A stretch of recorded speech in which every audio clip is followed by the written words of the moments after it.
Welcome to the Mystical Motherhood Podcast. This is your host, Pritamatma, and I'm my guest today. We spoke about how her thoughts are coming up and her thoughts are based on fear. And so we spoke a little bit about my next book, The Original Wound, and how to apply the process of awakening and the alchemical transformation to what's happening on the planet right now.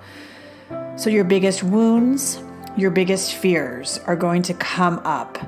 And how do we get into the frequency of not being controlled by them? So we talk a little bit about the process of looking at your thoughts, getting into your body, recognizing how the thoughts play out to create the world around you, and how most of our thoughts are not our own.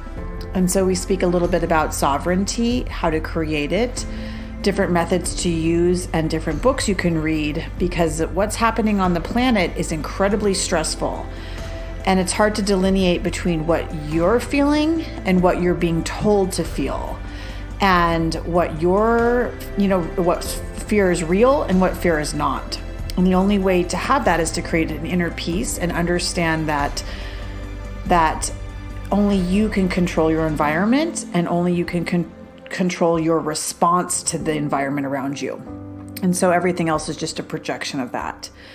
I hope you enjoyed this podcast. If you have any questions, reach out to me at www.mysticalmotherhood.com. Both my books, Mystical Motherhood and Fertile, are available on Amazon, written under Pritam Atma, and my newest book, The Original Wound, comes out by the end of this year, and it is so exciting because it's probably one of the most transformational processes or books that I've created so far. So I hope you enjoy this, and I hope you're all doing well. If you like this, please subscribe. Thanks.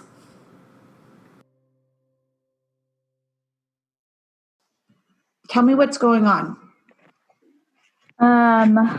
So I think for me, just a lot of like fear and all of that comes up just with everything going on, in the world right now. And I think, just a lot of it comes from, things that were imprinted in me as a child from my mom, from my grandma. So I'm just kind of working on that and really just trying to let all of that go. So when I read your energy, like at least right in the moment, it's like that part of you that never screamed, part of you, the part of you that's like, just wants to go, like just scream. And they'd be like, you stop, you stop, you stop, you stop. The little girl in you that never spoke up. Yeah. Is feeling really suffocated. And this is what they're showing me is this is how illnesses start. And so it's like I remember somebody saying, if you stay in your marriage, you're going to get sick. Mm-hmm. And I said, oh no, I'm super healthy. And this is just an idea. So my aunt was married to this man for like 15 years. He's a good man from the outside, but in her marriage, I'm not saying this is about your marriage. We're just about life, marriage and life, whatever. Right. But in her marriage, like it really behind the scenes, like he really wasn't that nice to her. She was always catering to him. She felt suffocated, really didn't go through her grief. So she died of lung cancer, and she found out she had it. She kind of knew she was about to get it. And I think she died before he got Alzheimer's, like planning it. And I remember thinking, we all knew she died of lung cancer, right? And so when we don't speak up the way that we really, really, really need to, like what kind of, so lay down and tell me when you are feeling that feeling of needing to scream and not doing it, where do you feel it in your body? My chest. Where again? My chest area. Heart area up here. And then is it like the emotion gets stuck, right? It like transfers up and then doesn't go anywhere, correct? Mm-hmm. And then what do you do? There's a lot of energy right here. All the time. Yeah. Well, that's also what I've also talked about like 100 times is the heart of humanity is opening. Yeah. And it's going to come up with everyone in different ways. So a lot of people are going to have heart problems. A lot of people are going to have lung problems. That's why the thing about I cannot breathe. That's why this thing is about the virus. Like there's always a negative and a positive to everything. Mm-hmm. And so we're going to feel it in different ways. And people will have to go through specific heartbreaks or specific emotions or bodily feelings in order to feel that area, right? Because we've never been taught, nor have we ever concentrated on functioning from the level of the heart. We've no one who has taught us that. No one, it's unheard of. No one in our family said that that's how you function. Like no one pretty much that I've ever met is functioning from above their power chakra. Do you know anything about the chakras? Or yeah, I'm starting to learn about them actually. So I think Yogi Bhajan taught that they're gears. Mm-hmm. So it's hard for me to compartmentalize them. I just know as I worked through my things, I found that particular parts were represented in colors and within like family dynamics within certain areas. So if you're working through your father issues, it's the base chakra, it's safety, it's security. And this is why I built Mystical Motherhood on these on Maslow's hierarchy, because Maslow's hierarchy is very much the foundation of like your body. It's the same. Right. It's like a theory that's the same thing. So your father will live in the base chakra. So if you didn't like have that kind of safety or security, you won't have like a solid base chakra.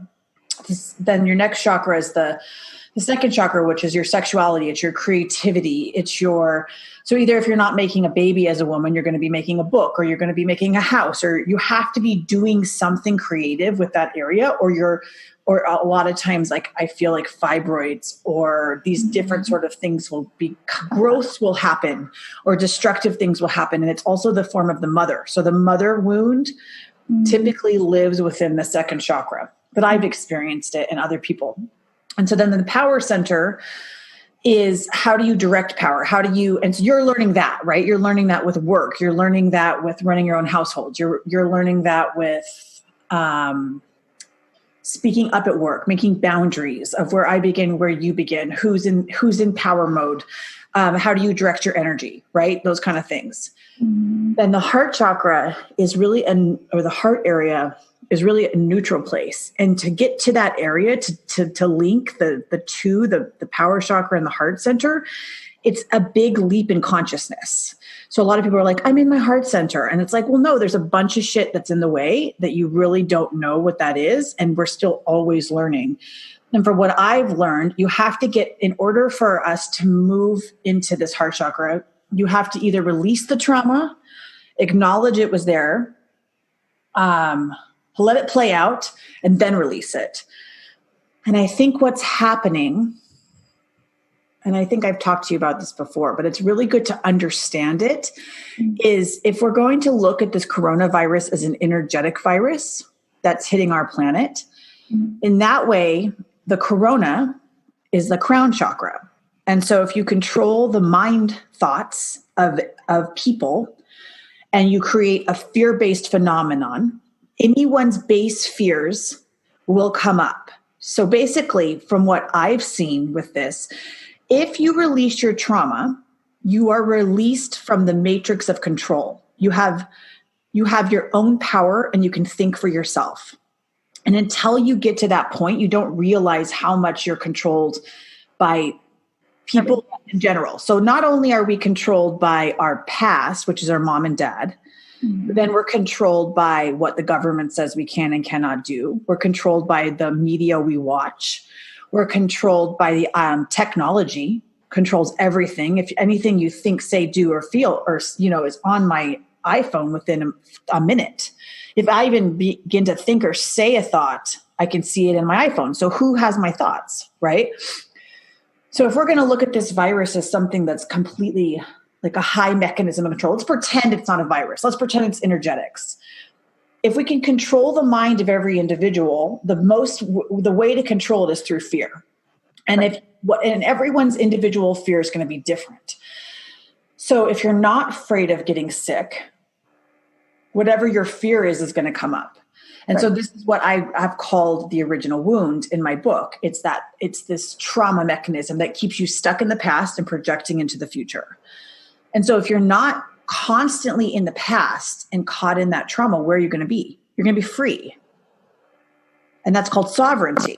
And so on this planet, there's very few individuals that have any sovereignty because most people don't even know it. So like I didn't even understand what the word ignorance was until everything was ripped away from me.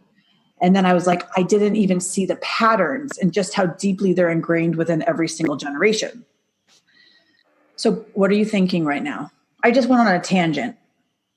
But is this? Yeah, no, that's okay. Yeah, no, I mean, I've been listening to like a lot of, I think through you, I've really found other people, like other podcasts and other things I've been listening to. And so I'm kind of doing this on a daily basis. And I'm recognizing my fears come up and I see it. I'm not, and I'm working through it as I go. So it's not that I'm living in this, day to day where I'm not, where I'm blind to it or living, not consciously. I'm aware of these things when they come up for me that I'm feeling. Okay. So tell me the specific fears that are coming up for you. And then I'll try to explain the phases that I believe most people go through. Yeah. And different ways that you can break those things because it doesn't just magically disappear. The fears, right. They come up and then I like something that you said the other day to me totally like got me was when you said we could all just die tomorrow. It doesn't even matter. I'm like, you're so right. It doesn't matter. It doesn't matter. Really matters. And I think all of that is my fear. Like, so that comes up, but then I realize it doesn't matter at the same time, like losing the house or losing my family or, just basic needs. I'm afraid of losing sometimes. So you're in that safety realm of like, is it safe? Am I safe? So you're still at the base chakra. So that's normal. That's where everyone is. So that's what this is trying to shake up. Do you understand it? So if you like, we go back to Mystical Motherhood, the first book is like, if that base chakra is not, if a mom comes to me and then she's like, I really wanted to have a conscious pregnancy. I say, do you have a job? Do you have an apartment? Do you have a partner? Do you have a meditation practice? What do you eat? Do you have, can you actually take care of your child? Right. And a lot of times she'll say no to those things. And I'll say, I don't think you should have a baby.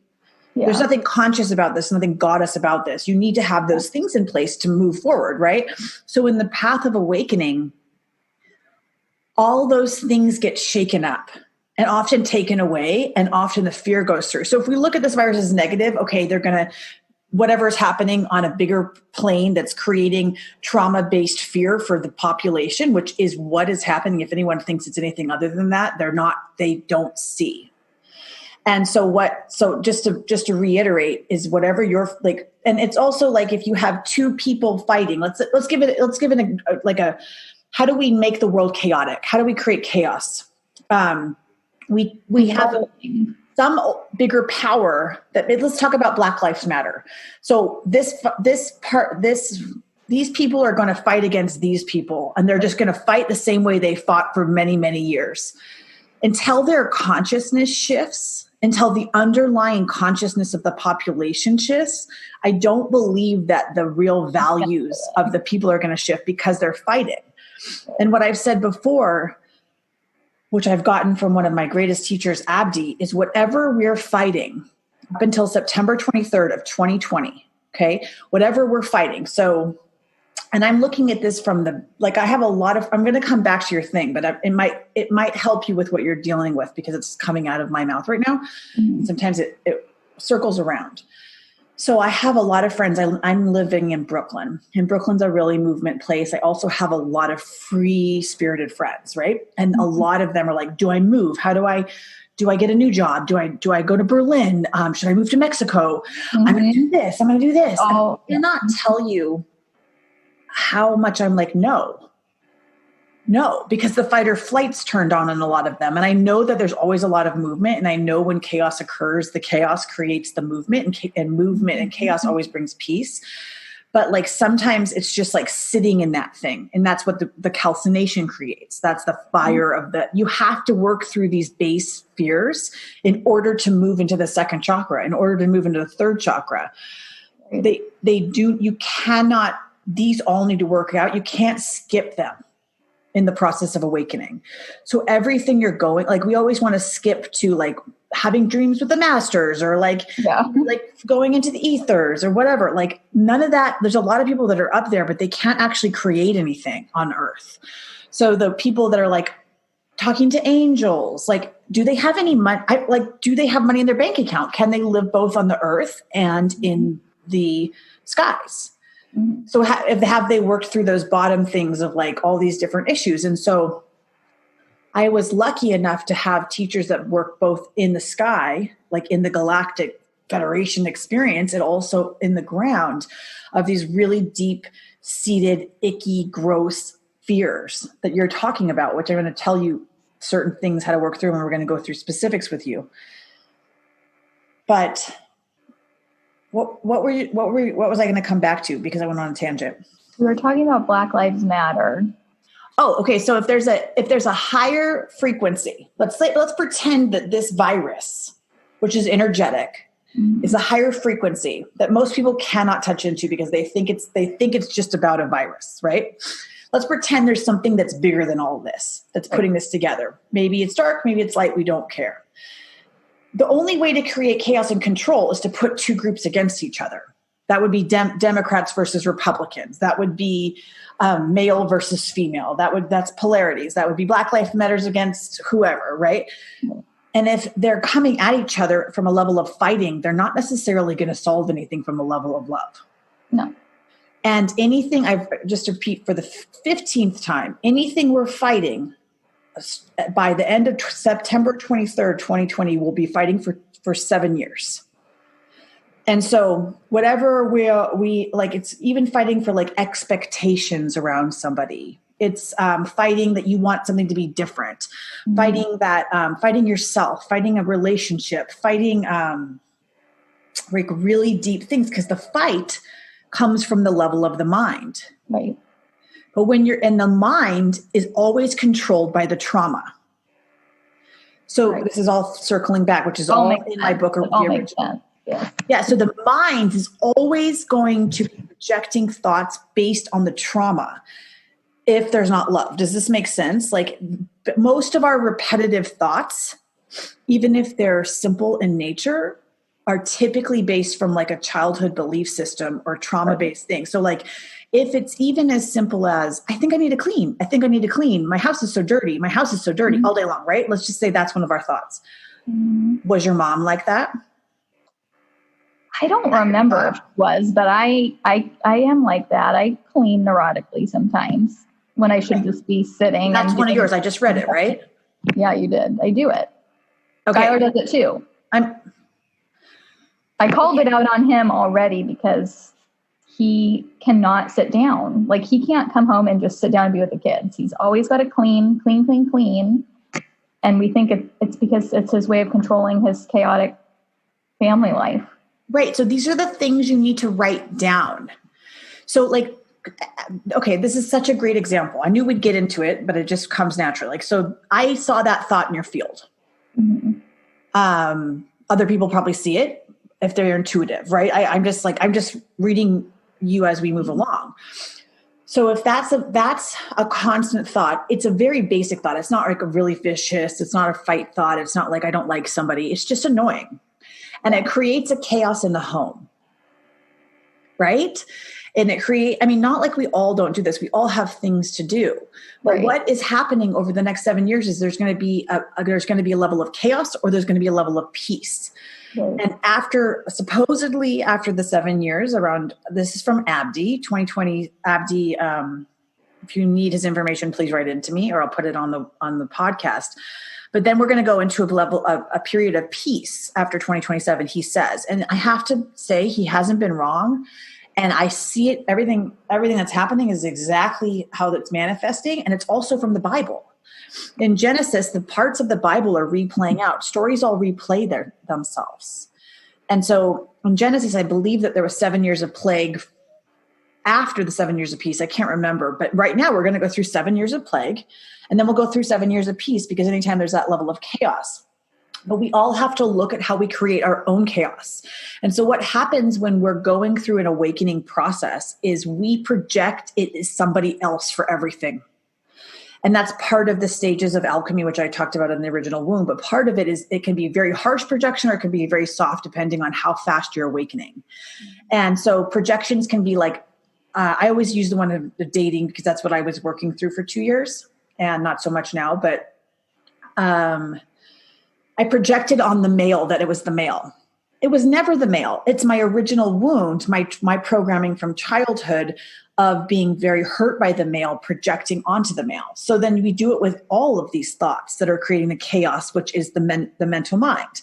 Because when we're in the heart, we're going to be in the peace. Does this make sense? We're going to be in peace and none of it's going to matter. Right.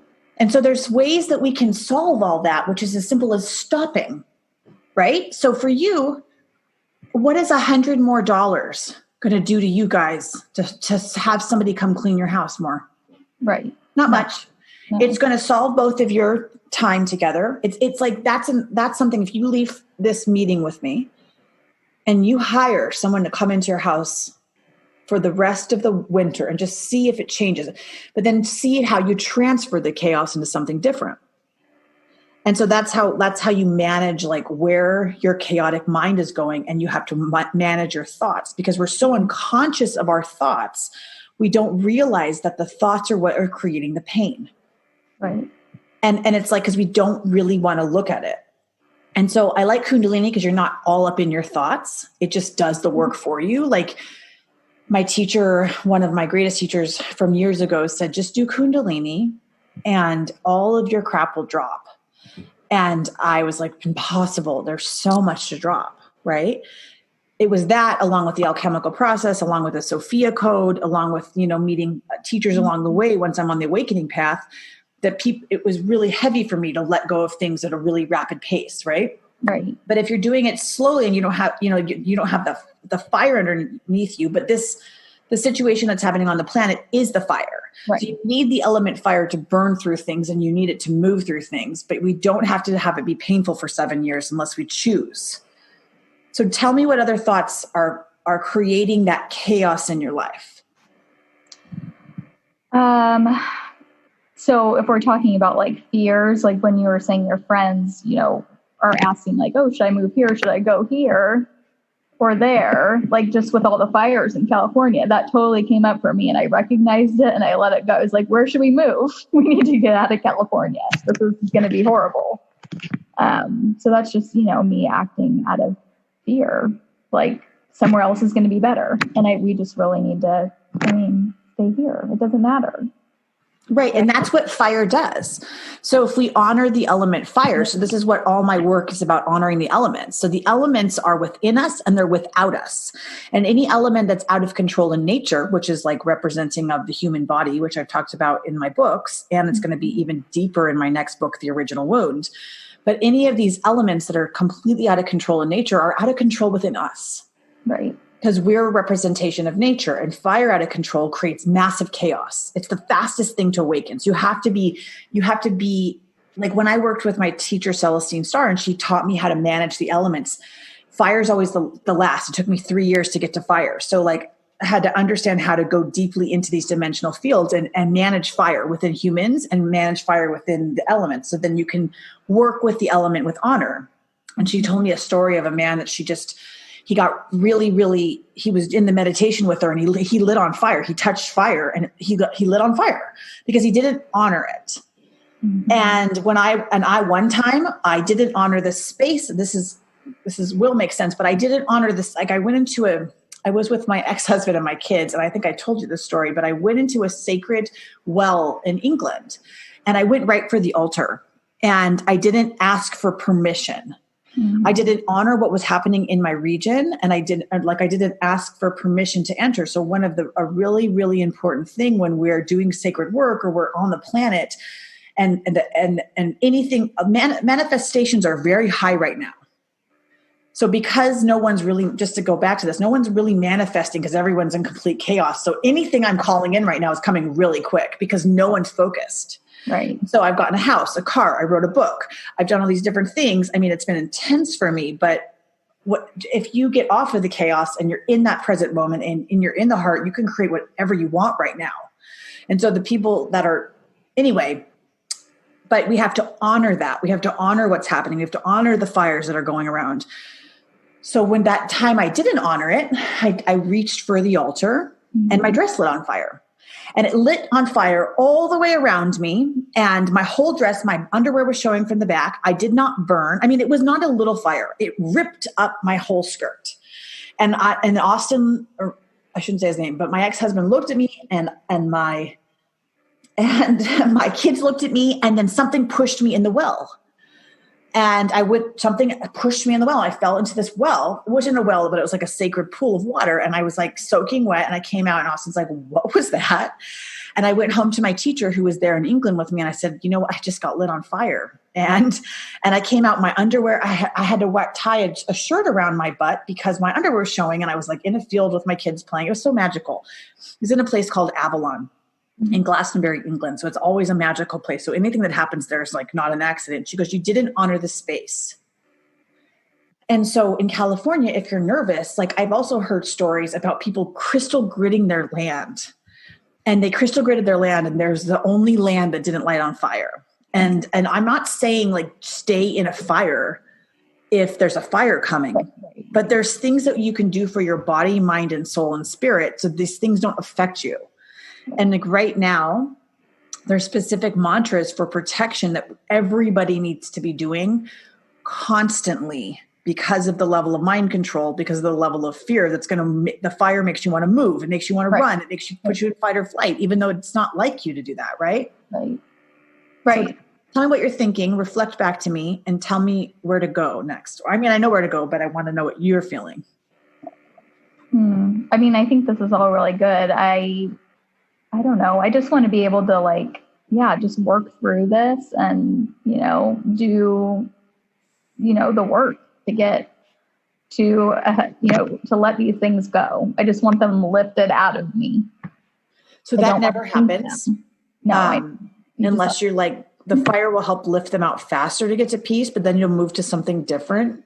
It'll be something else. And then it's something higher and something higher. It's always new. And you're never perfect because you're on earth and that's what you came here to do.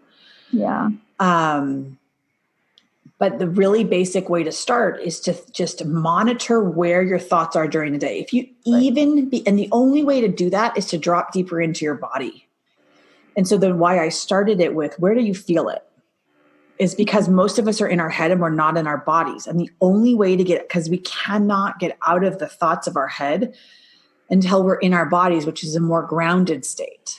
And so people that are telling me that they want to move all over, I've been there.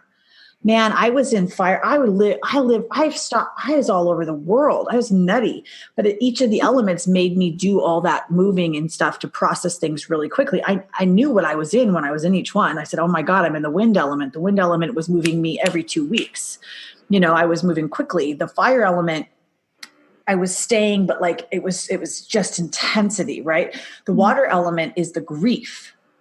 So as humanity is going to move through this really big fire element, and then we're going to move into grief. And so back to my aunt who got the lung cancer. She didn't manage her grief. She stayed in the thought process and the negativity and then she stayed in it, right? She stayed in the gunk of it, but didn't really work through it while in it. Right. And then her grief got combusted within. She never screamed as loud as she should have.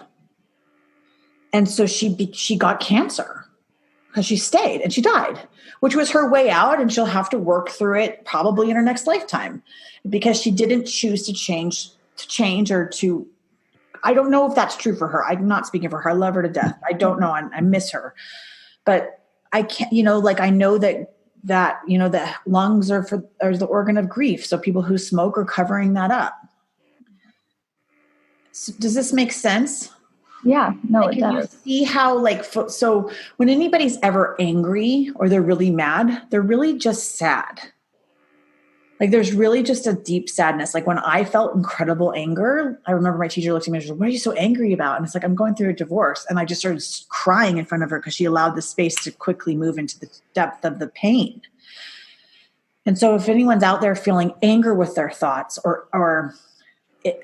anger, it's really grief. And so it's like sitting in it, but not allowing it to take over. So I don't believe we should sit in our trauma and talk about it. I do not believe in, because that's exactly what this mind control mechanism wants us to do. They're like, can't we play it out?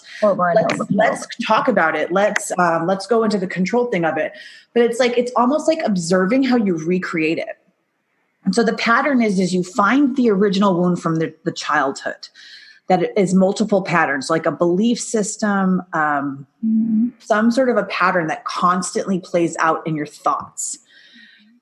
So what would that be for you? So yours is the controlling of different things like the body, the house. Yeah, I think for what else? Fear, I think my mom like lives in that way, like, always, worried about things and afraid of things, like the same way, like maybe losing money related issues or things like that. And then also I think with her, I love my parents. I didn't have like big trauma or anything like that. But I think throughout my life and through my mom's life, just you're not good enough, but just, like didn't want me to go away to college. Didn't want me to, I wanted to be a doctor. I don't think you should do that kind of thing. You should be a nurse. You should do this. You should stay close to home. Not like you can do anything, you want. You can do anything in the world. I didn't have that growing up. It was actually the opposite.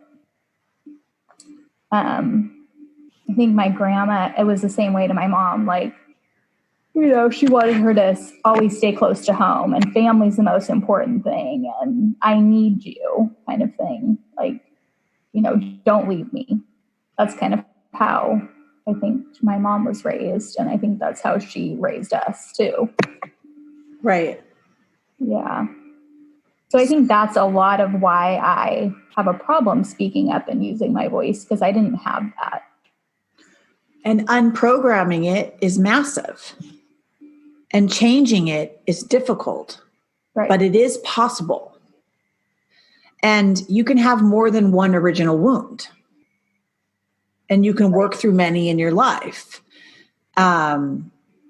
So that's one of your original wounds that you're working through right now. And then what happens is that original wound, as the fear comes up in society, it's going to get played out. So the virus may not scare you, right? But anything else that is the fear-based trauma thing that keeps us in the past, which if we're trying to get to a new age, if we're trying to move into the age, like a more enlightened age where we're in our heart, the best way to stop that from happening is getting stuck in trauma. Right. Because people can't move forward. They get stuck in this child. You have to raise the little children within you. You have to go to the little child of innocence, right? You have to get to that age. And so it's way too much to do. It's my whole body of work. It's everything, all my books into one. And the original wound will be out by the end of this year. And it's the best book. I can't even think. I don't even know how it poured through me. It's one of the best pieces I've ever read. I hope it helps people. I know it will. But what you have to first identify the trauma-based programming, right? Don't get into it. You manage how the thoughts come up during the day of what is creating that. Right. So like yours is like control around the home, right? So then you see how the pattern plays out within your life. And then the recognition of how, so then that's how this is when the phases come in of alchemy. Okay. Alchemy is happening around the universe, just like the elements are always working. Mm-hmm. Alchemy is always working. So the alchemical process is an ancient spiritual technology that was brought to the planet from Egypt. It's just like having arms and legs. It's like having the elements, fire, earth, air, ether, water. It is impossible not to be created. So it's the creation process. It's the rebirthing. It's how we're created into form. I believe it's a part of it. So the fire element has to occur, then you go into the water. But each of these phases in the process of psychological, like changing yourself, is first you have to have the fire to see how, I hate to say the word fucked up it is. You have to get out of ignorance, and getting out of ignorance is one of the most painful, horrible things you can go through, because then you have to be like, I did this. I'm creating my own misery. I'm upsetting myself. My mom's not doing it. The government's not doing it. Whatever, all these things. The boyfriend I'm dating is not causing my pain. I'm doing it. I'm doing it to myself with my thoughts. And it's really painful. So chaos has to occur for that to first happen. Then we go into the dissolution phase. And dissolution phase is the grief that we hold around the pain that we had to go through in our life. So this is when the drama and the trauma really, really, really, really comes up. And this is most people don't get so alchemy is always happening, and sometimes it's happening very soft. It's always happening. So sometimes you don't notice it's happening. But when you start to become an alchemist, you want to go through the awakening process faster, which is what the universe is doing right now with this so-called virus. It's creating a faster awakening. Mm-hmm. And so there's the negative and positive. There's always polarity on this planet. So if there's a darker force creating this, they're still going to have that light force can still absolutely come through and most likely 100% hopefully will, to change the planet, because it just makes everybody awaken faster. You just put fire under the gear, right? So this process is all normal. But the dissolution phase is like, I can't believe how fucked up it is. Mm-hmm. And then you have to cry about it. So then you may go into the memories of where the child was, maybe significantly hurt, or you have to see the way your mom treated you, but then you eventually have compassion for her because she didn't know any better, right?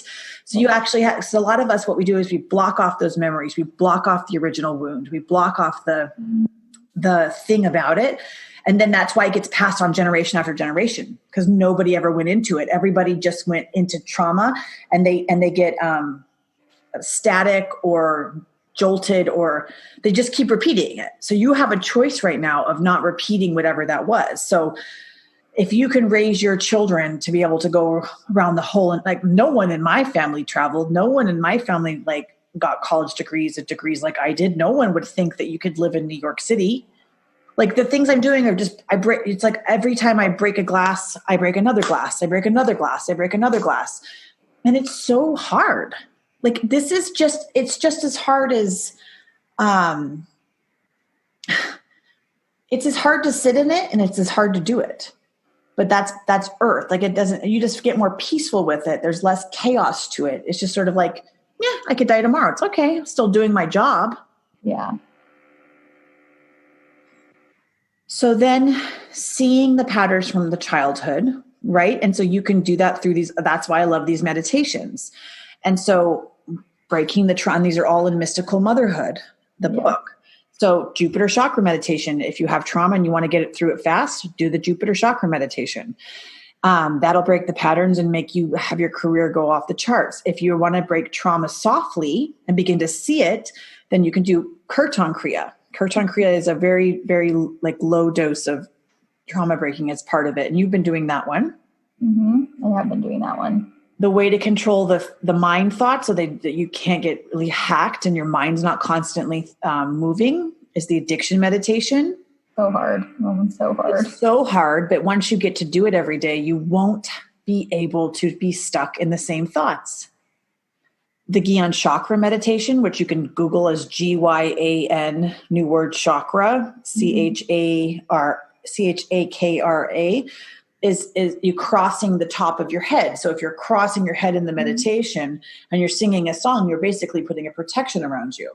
Mm-hmm. Another way to stop the fear-based thoughts is a mantra called Tithai 2, THI, Tithai 2, TIATH. I can't even spell it because it's so good. I'll put it in the notes. Tithai 2 is a protection mantra. It's really, really good for that. What a mantra to before that was? Huh? What was the one before that one? Gyan chakra meditation. So the Gyan chakra meditation is done when people are in scarcity. So a group of monks did it. I did it years ago, and I think I was prepping for this, but a group of monks knew that something was about to hit the planet. And the guy said, okay, all of us are going to do Gyan chakra meditation. And then we're going to be able to be prosperous enough to be able to give to everybody when they're in need. Right. And so I did this I think I did it for almost 2 years. And I'm a completely different human. And also for me, each of these meditations do something different. But this one for me made me not care about anything that was happening. Yeah. Because I have no control over it all. So when things become out of control, you want to control everything around you. And so everyone's like, I call it the original wound, but this another way to say it is like control-based mechanisms is when everything's out of control, like what can I control? Like I can make it cleaner. I can throw out my food. I cannot eat my food. I can pretend that I'm healthy by eating spinach all day and call it, breatharian diet, and it's like, we can trick ourselves into all these different things of like, I'm doing something healthy for me, but I can probably find where it's some sort of mechanism from the childhood that makes you feel safe in an environment that's out of control. Right. So then you move to the dissolution, and then you'll start to see the projections of the thoughts. So you have to then take what's conscious and unconscious in your world. So basically the conscious material and the unconscious material needs to come together and create what is called like a conjunction period. And I'm sort of shortening the alchemical process, but so all of this is done on planet Earth. And then as you move into the higher forms of alchemy, you begin to go up into the higher realms and bring down the knowledge that you receive from the higher realms and actually create a manifestation into form, right? But your mental projections and thoughts need to be pure in order to create something that's really, really sacred and really, really from the heart, right? So if because our mind is creating everything around us. And until we recognize that, there's no humbleness to our life. So anyone who is like upset by their world, it's like, my teacher, Celestine, would always say, well, why are you creating that? And I would be like, I'm not creating it. Something else is creating it. It's always you. And it's always the projections of your thoughts. So if your thoughts are impure, if your thoughts are stuck in trauma, if your thoughts are this, that, you're just creating the same experience. Right. And so like until you really understand, it's so simple. It's never the other person. Yes, if that other person's in your life and you both are going through an interlock or you're having an experience together, then you both need to learn from each other that you're projecting onto each other, or you're creating something together because your projections, that frequency aligns. But once your frequency changes, then the people around you will change very rapidly, or your environment will naturally change. But you don't have to jump ship. You don't have to move out of your house in California. It'll just be like, the universe will just be like, now it's time to leave California and you shall leave. And then you're in a new environment because you're changing rapidly. Right. Okay. Thoughts, questions? Is this helpful? Yeah, it is helpful. It's very helpful. So tell me other things that are in your thoughts. I mean, I think those are projections.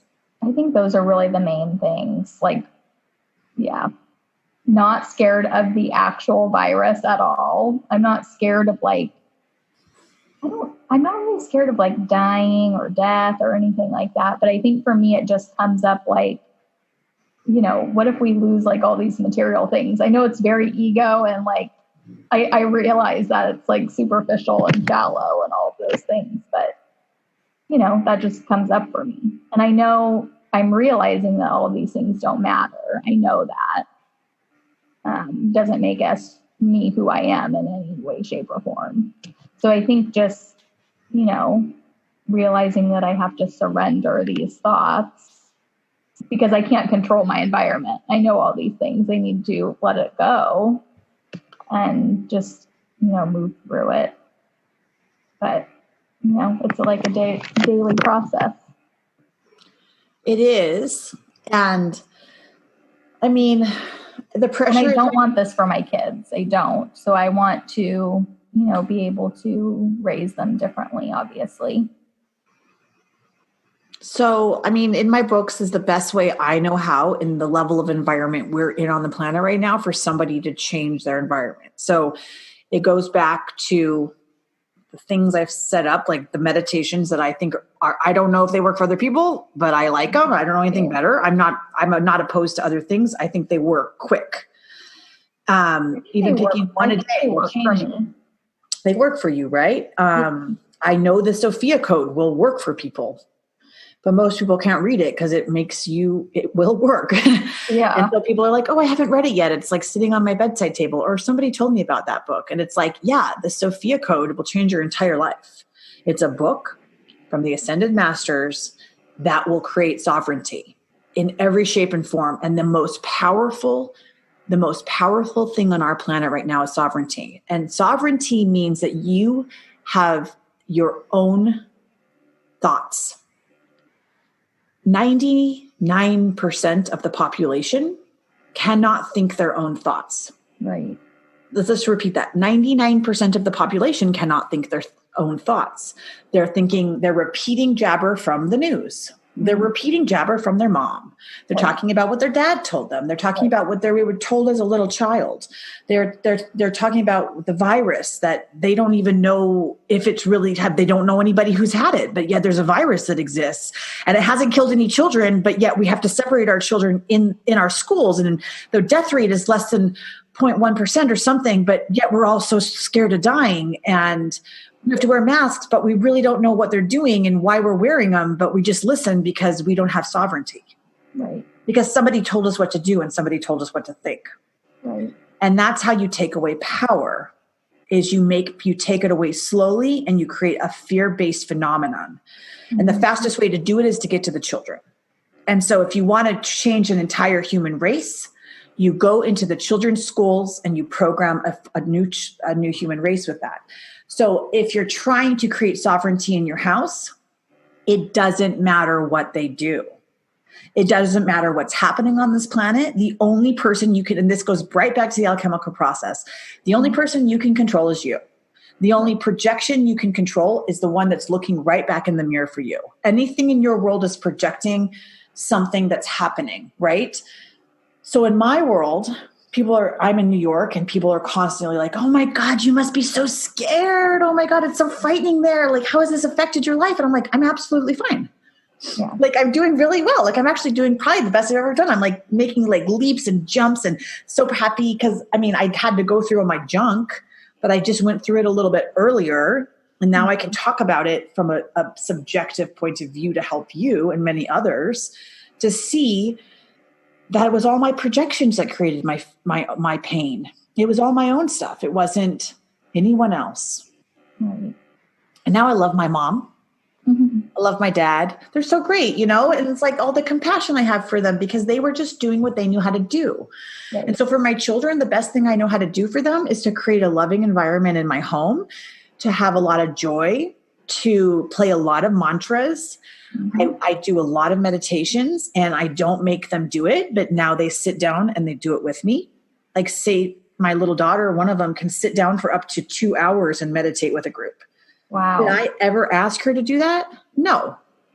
The other one doesn't want to. I don't care. She doesn't have to. I'm not going to make them do anything because that would be something like your family, right?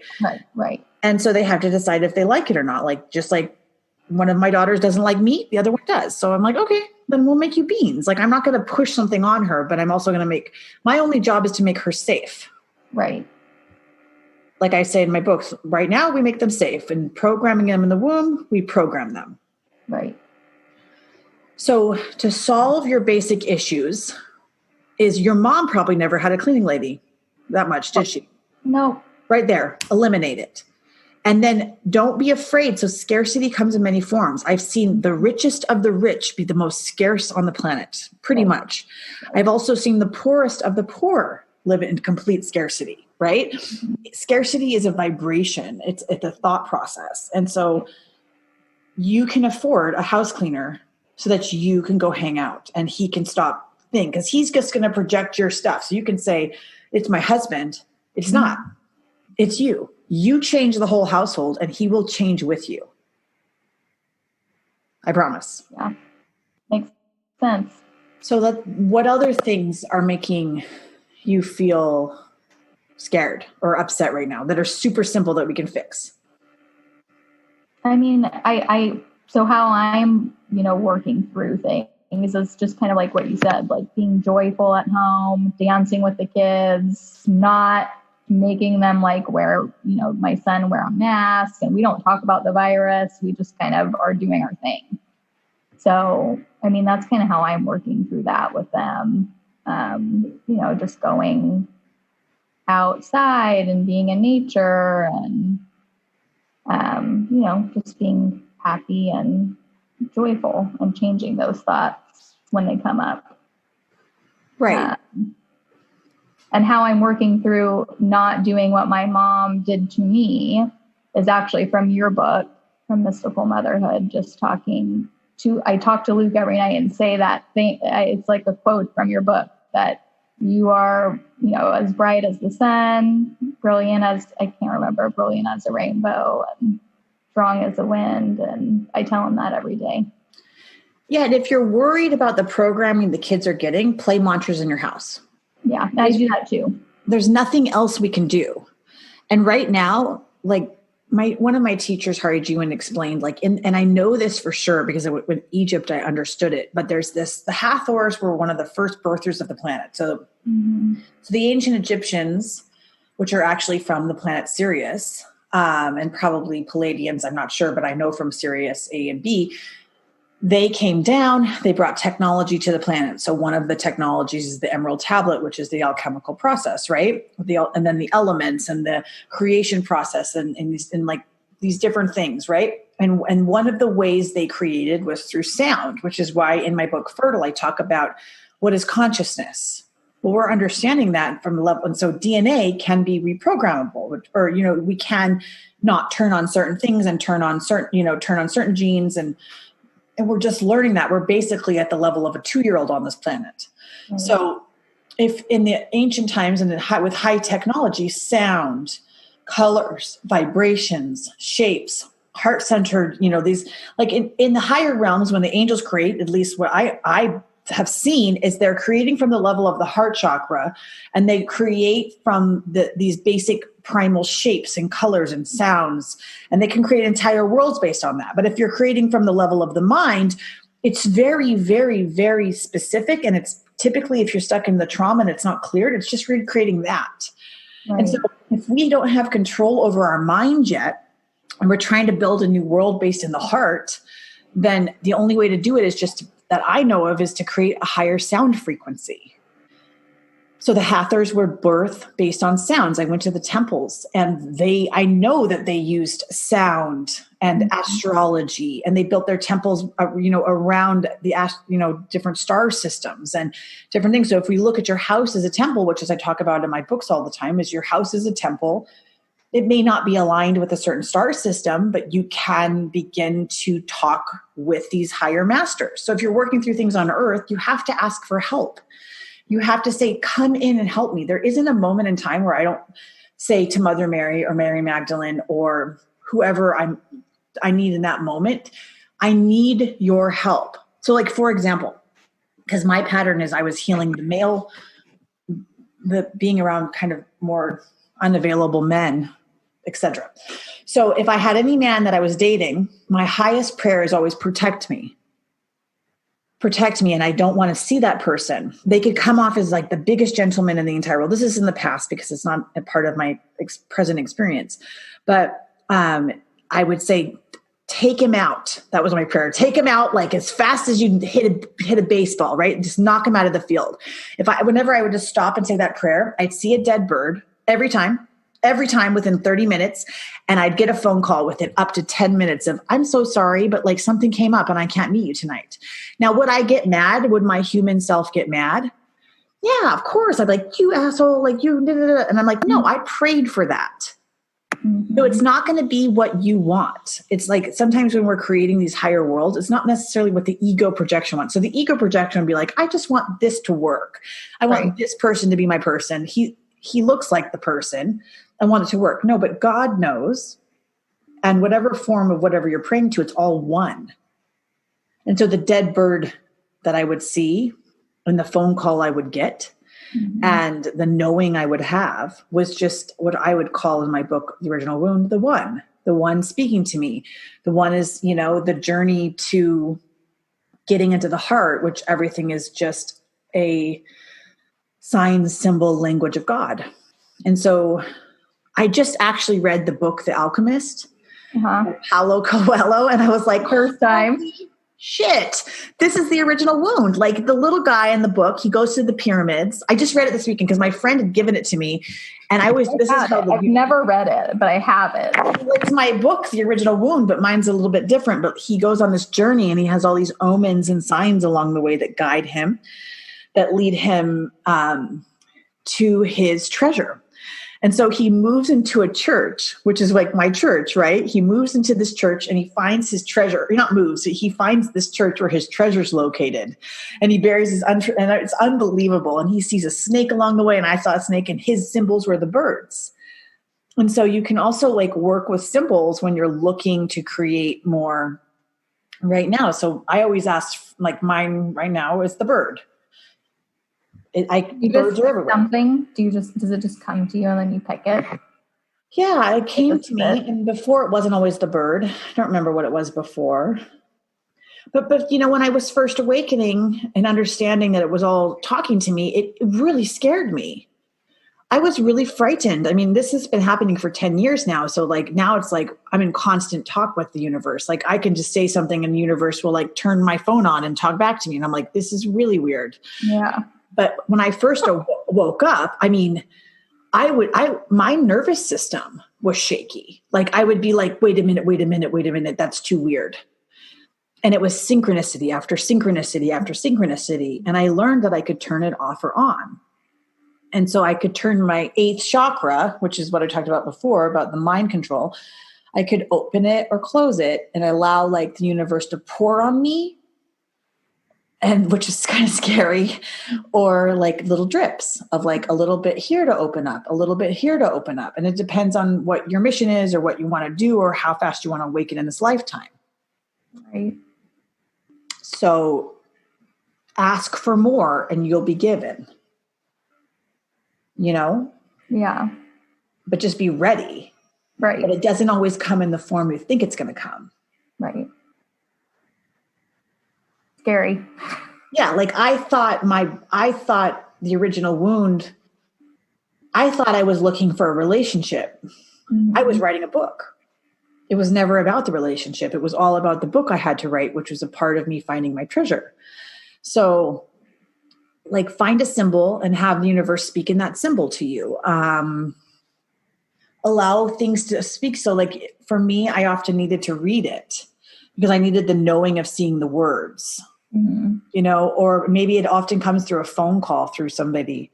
It comes through a podcast you open. Like I would say so many women write me that they're like, I turned on your podcast and you did exactly what I needed to hear. And that's exactly what I needed. And then this and this happened. And now I'm awakening. Like, it's not me. It's that something came through me in that podcast that said something that then that person needed to find. And sometimes I feel like consciousness is so amazing that then whatever you're looking for in that time and space, there's no such thing as time and space. So then you may need like, I may be saying this for like, maybe in 10 minutes to 10 years, somebody else wants to hear it. Right. And that's very true with like Yogi Bhajan has it. And that doesn't mean I'm special or anybody's special. Anybody, everybody, that's how it all works. But like with Yogi Bhajan, he did these videos. And if you go back into the video and you watch the video 10 times, you'll hear something new every single time. Like you won't ever hear the same thing because your consciousness changes with each time of listening to it. Right. Okay, yeah, so that makes sense. I'm reading a book. I'm reading Eckhart Tolle's New Earth. And I got it first right before I had Mila, or when I was pregnant with Mila. I don't know why I got it. I just looked him up and I was like, yeah, this looks cool. And I read it before I had her. And I liked it a lot. And now I'm reading it again. And it's like so much more information that I'm getting from it. And so much more just makes sense. That's crazy. Yeah, that's how fast you've changed. It's so cool, right? And And I could probably read it again next year and it'll be completely different. Right. And same with your books too. I mean, I've pulled your book out multiple times. That's I've read awesome. it once, read it again. Right. And then it changes as you change. Right. Because I didn't write that. Yeah. It's why my real name's not on it. It's not mine. Yeah. I hope it. I'm excited to read the next one. The next one's, I'll send it to you. Your new one. Really good. I'm really excited.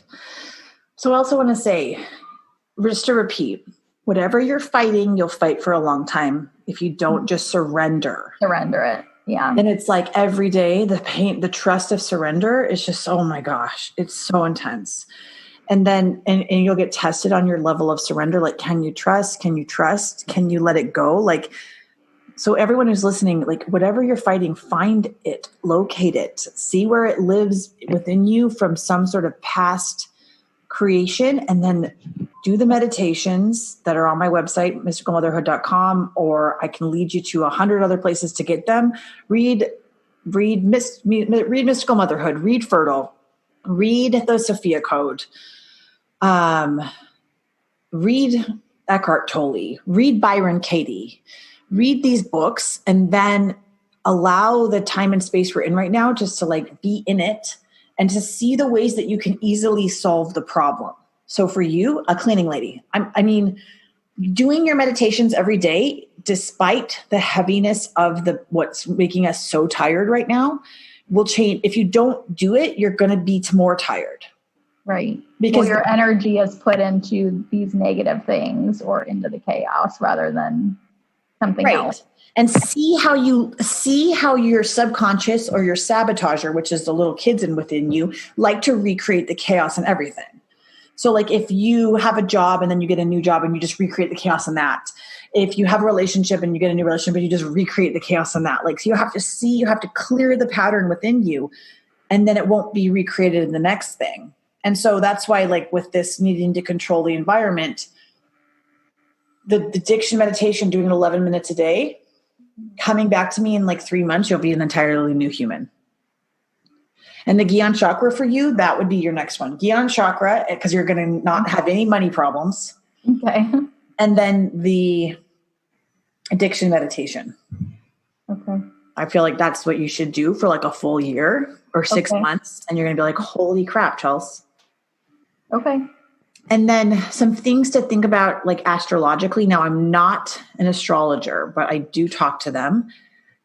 And December, the patterning towards the end of the month of September and October are the same patterns that happened in March.